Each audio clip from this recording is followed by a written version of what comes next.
అపవాది శోధన నాకు రావద్దని ప్రార్థన చేస్తున్నారా? మీరు నాకు ఏ కష్టాలు రావద్దని ప్రార్థన చేస్తున్నారా?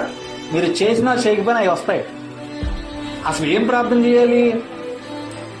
మనం బ్రతికి ఉన్నంత కాలము అపవాది చేత శోధింపబడుతూ ఉంటాం ప్రతి సెకండ్, ఈవెన్ అభిషేకించబడిన వ్యక్తులతో సహా. మరి ఏం అడగాలి? ప్రభువుని తీసే రాణి మాక కాదు అడగాల్సింది, ప్రభువా వీటిల్లో నుంచి నేను క్షేమంగా వెళ్ళాలి ప్రభు. ఇబ్బందులు వస్తాయి, శ్రమలు వస్తాయి, కష్టాలు వస్తాయి, ఇరుకులు వస్తాయి, అన్నీ వస్తాయి, కానీ వాటి గుండా నేను క్షేమంగా వెళ్ళాలి ప్రభువా అని ప్రార్థన చేయాలి. అంతేగాని అపవాది నన్ను శోధించకూడదు ప్రభువా అంటే కుదరదు. బ్రతికి ఉన్నంత కాలం ఖచ్చితంగా శ్రమలు వస్తాయి. అక్కడ నువ్వు అడగాల్సింది ఏంటో తెలుసా? ప్రభువుని, ప్రభువా వీటిలో నుంచి నన్ను క్షేమంగా బయటికి తీసుకొని రా ప్రభువా. తీసుకొస్తాడా ప్రభు?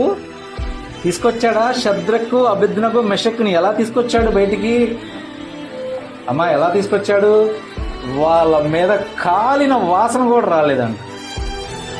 కానీ వేసిన వాళ్ళు స్పాట్లో చచ్చిపోయారు అక్కడ. కానీ ప్రభు తోడై ఉన్నందుకు వారు కనీసం కాలిన వాసన కూడా రాలేదు. కాబట్టి మనం అడగాల్సింది ఏంటంటే ప్రభుని, ప్రభువా ఈ యొక్క జీవితంలో, నా జీవిత ప్రయాణములో నాకు వచ్చే ఇబ్బందులు, శ్రమలు, కష్టాలు వీటన్నిటిలో నుంచి క్షేమంగా క్షేమంగా నన్ను తీసుకెళ్ళి ప్రభువా అని చెప్పి మనం ప్రార్థన చేయాలి. చూడండి.